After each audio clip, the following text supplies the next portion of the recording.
Hello YouTube. Welcome back to the channel. Today is a very fun day. Haven't done this in quite some time. We're going shopping. We're going shopping for some new books. There are a handful of books on here on my shelf that I haven't read yet, but not enough to stop me from going book shopping. You know what I'm saying? I know generally how these videos work is that freaking in the past I've just gone to the bookstore and taken you along with me, which is still gonna happen today. But sometimes bookstores don't always have what you want. I think that's a fair statement. I think that's an incredibly fair statement. Sometimes the internet just has the goods, you know what I mean? So first things first, how do I do screen recording? Oh, let's go to the Amazon wish list, shall we? So I use the Amazon wish list as a way to keep track of the books that I want to read eventually. I know that's kind of what Goodreads is for, but meh. But yeah, I mean, check this out. Check this out. We got freaking, of course we got Stephen King. But I usually get mine just at the bookstore because our Barnes & Noble has a really good selection. So the Sun Eater books, after I read the first one, and if I really like it, I'll check out the rest probably. The Prince of Nothing. The Prince of Nothing. I've been interested in R. Scott Baker's epic fantasy trilogy for a little bit. I mean, I don't know.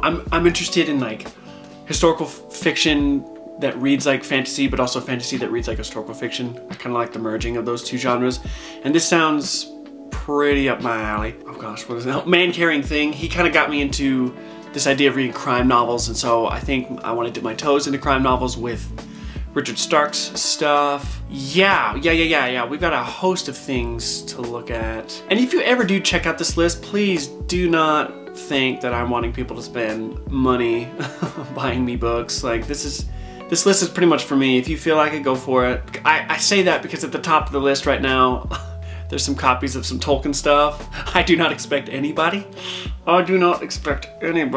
to pay that sort of money to be like, oh my gosh, I love your YouTube channel. Here's a $150 hardcover special edition version of The Hobbit. Don't do that. I don't do that, okay? Yeah. Don't feel compelled at all. Do I do historical fiction? Do I do Stephen King? Do I do fantasy, science fiction? There's so much to think about. Oh my goodness. I think let's go to the bookstore and then I'll figure it out. Okay.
All right, back in business. It's been a few days since I filmed. It's been a crazy work week. I've had to do a lot of traveling, staying overnight in other parts of the state. And also, I did end up buying 2 books off of the internet. And so I had to wait for those to show up. But they're here and they're beautiful. Oh my goodness, they are. I thought before we jump into the books that I purchased, I kind of want to showcase some of the books that some of you have sent me over the past month or so. Again, so thoughtful. Thank you so much for wanting to send me these. And I love getting the notes. I love getting these notes from you all saying why you sent them and if it's a book that you love, that you're excited to see me read. It just warms my heart. The first one is from Miss Julia. She sent me Foundation. Foundation by Asimov. My gosh. This has been on my radar for a long time. Ever since I read Dune, I kind of wanted to dive into the classic science fiction literature. And of course, Asimov's freaking Foundation trilogy is foundational. Get it? It's foundational. Dude, I'm so excited. And Julia, thank you so much for sending this to me. The next few books, okay, all came from one individual. My man Victor sent me not one, not two, but three books, which I was blown away. The first one is actually a novella by, is he an indie author or an independent author? I don't know, he doesn't have a normal publisher. Yeah, dude, this is all him. This is The Fall by Ryan Cahill. This is the first novella in the Bound and the Broken series. I've been seeing this on Fantasy BookTube. Ryan Cahill is making waves, making names for himself with his epic fantasy saga. I think there's 3 full-length novels and then 2 novellas. So this is the very first novella, technically I guess the very first book in that series. So I'm really excited to jump into this. Holy crap, if all the books feel like this, I'm gonna have to just get them just by the way they freaking feel. The next thing that Victor sent, oh my gosh, it's another indie author, I think. The Sword of Kaigen by M.L. Wong. Again, another thing that I saw on Fantasy BookTube, just circulating last year and the year before. People picking this up, people loving it, devouring it. I hear if you're a fan of like the Poppy War, which I am, that this would be up there. Victor, what a freaking insanely thoughtful gift. And then the last one.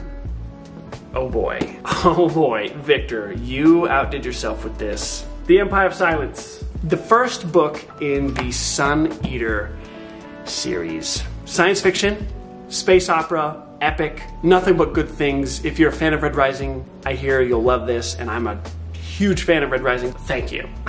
Thank you so much. You guys are wonderful. You guys are wonderful. Julie and Victor, I cannot thank you enough. Okay, so at the bookstore, man, what a... I was there for quite a while, just kind of looking around. And of course, the first section I went to was Stephen King, because I'm an addict. I went in thinking, yep, I'm gonna walk out of here with at least a Stephen King book. And the ones that I kept going back forth on were like Dreamcatcher or Christine or Tommyknockers. I probably had Tommyknockers in my hand for the majority of my time at the store, but there was something nagging at me going, no, you know what, Stephen King, you have enough. It can't always be about him. And so, let me get these books over here. I purchased a few more books than I thought I would. So, the first book, Sacketland by Louis L'Amour. Yes, can you believe it? Yes, the very first book shopping video that I ever posted on this channel. I looked at this little baby. Look at this little bad boy. The thing that convinced me to finally purchase this book was my brother and my cousin. Anytime we get together, we talk about books.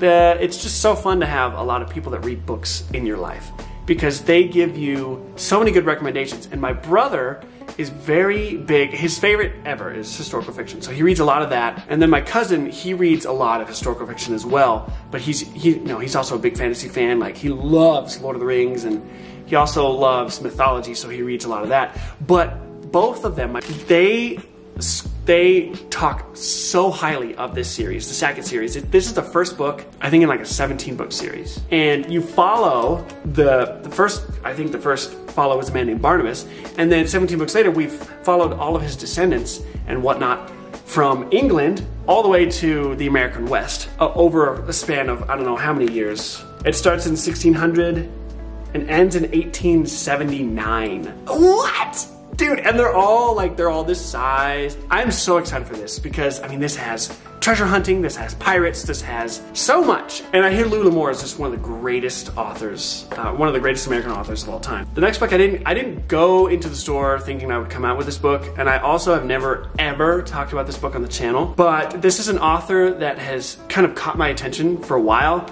The Parable of the Sower by Octavia E. Butler. I think the second book in this duology is called Parable of the Talents. And so this is kind of a dystopian science fiction story set in like the early 2020s. Kind of relevant. This was written freaking 20 years ago? Holy crap. No, 30. This was written 30 years ago? Okay, so this is gonna be good. This is gonna be really, really good, isn't it? I am so excited. So the next book was kind of a whim. Because of my most recent video talking about the 10 difficult books that I want to read, I mentioned a Cormac McCarthy book called Blood Meridian. No, I did not get Blood Meridian. I'm holding off for that book because a lot of the comments on that video told me, hey, Cormac's amazing. Don't jump into Blood Meridian if you're not ready. In fact, there's another book that you should jump into before you get there. And that is No Country for Old Men. Everyone in the comments that talked about Cormac said, No Country for Old Men, I should read that first before I even touch Blood Meridian. So that's what I'm doing. I really, really want to give Cormac another shot because I read The Road last summer and it was okay. I think his writing style was new to me. The way he kind of just flung caution to the wind and like, I just was kind of blindsided by that because I'd never read an author that just disregarded all the rules. So, this is gonna be my second shot. I don't think it's gonna be my last one. I think this is gonna be a great segue back into his books, and I could see myself, if I love this, probably over the summer, just diving into his stuff because they're short, they're nice little 200, 300 page palette cleansers. And I know they're heavy and I know they're dark, so they're not gonna be the easiest books to just breeze through. Oh yes! Dude, this next book was so totally unplanned, but as soon as I saw it on the shelf, it's like I'm walking out of here with this book. Because I'm just gonna show you it. Shadow and Claw by Gene Wolfe. Say less. Okay, say less. I've been looking for Gene Wolfe for a long time, and the Barnes & Noble close to us is finally putting him on the shelf. I am so excited about this book. I think this comprises 2 books. One is called The Shadow of the Torturer and the other is called The Claw of the Conciliator.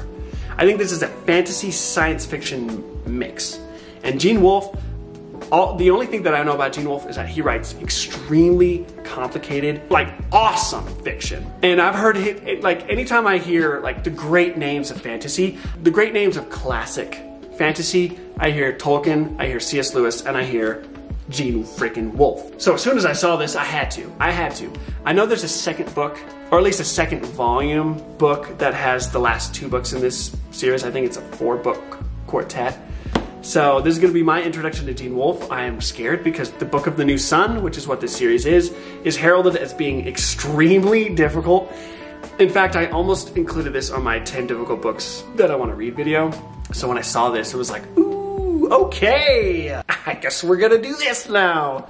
And then the last book, the last book from the store. Oh gosh, I don't know which one of you guys I talked to about this book. I think it was on my reading 1,000 pages in 24 hours video.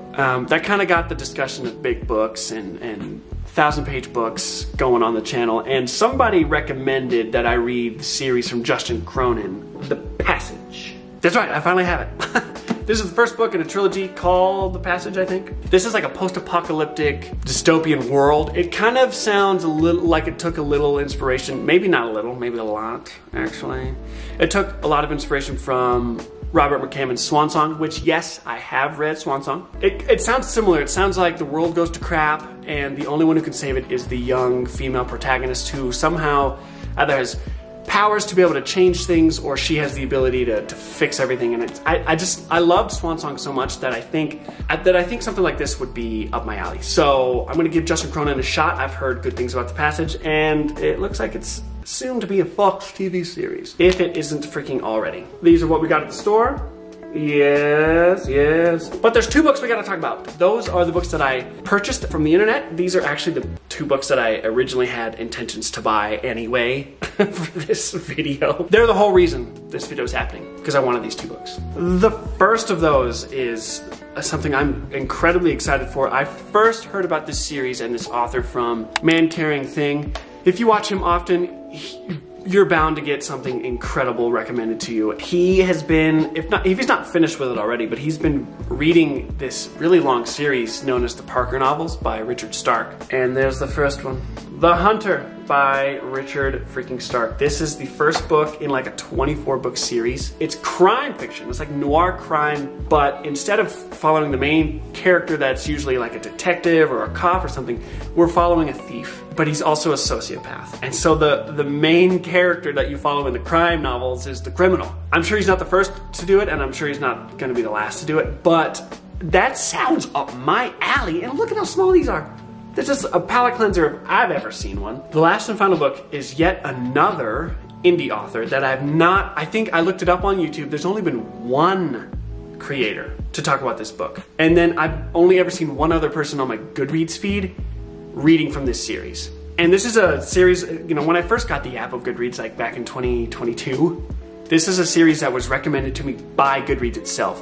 And it's taken me 2 years to get to getting around to actually purchasing the first book and seeing what the hype is. Kingfall by David Estes. Look at this cover. You already know this is epic fantasy. This is a chunky beast of a book. I think this book is 811 pages. And on the back it says, start your 5,000 plus page epic adventure today. There's 5 books in this series, and you're telling me there's over 5,000 pages of content? What? Are you kidding me? And the shortest one is 811 pages? You're telling me I'm gonna be getting some 1,000-page chunkers? I am so excited. I mean, again, look at the freaking cover. Epic fantasy, people. If this is good, I'll let you know. So let's recap the books that we bought, okay? Second Land by Louis L'Amour, Western historical fiction. Parable of the Sower by Octavia E. Butler, dystopian science fiction. No Country for Old Men by Cormac McCarthy, historical, literary, Western, I don't know. Shadow and Claw by Gene Wolfe, fantasy, science fiction combined. The Passage by Justin Cronin, dystopian, post-apocalyptic, horror, I think, I don't know. The Hunter by Richard Stark, noir crime. And then last but certainly, oh no, not certainly, Kingfall by David Estes. I didn't mean to get 7 books, but boy do I have 7 books. Excellent, let me know in the comments. Let me know in the comments what you think. If any of you have read any of these books, I want to know your thoughts. I want to know your opinions. But folks, that's it. That's it. That's it. That's all I got. So I will be signing out of here, and I hope you all have a pleasant day or evening whenever I post this. Yeah, anyway, see ya.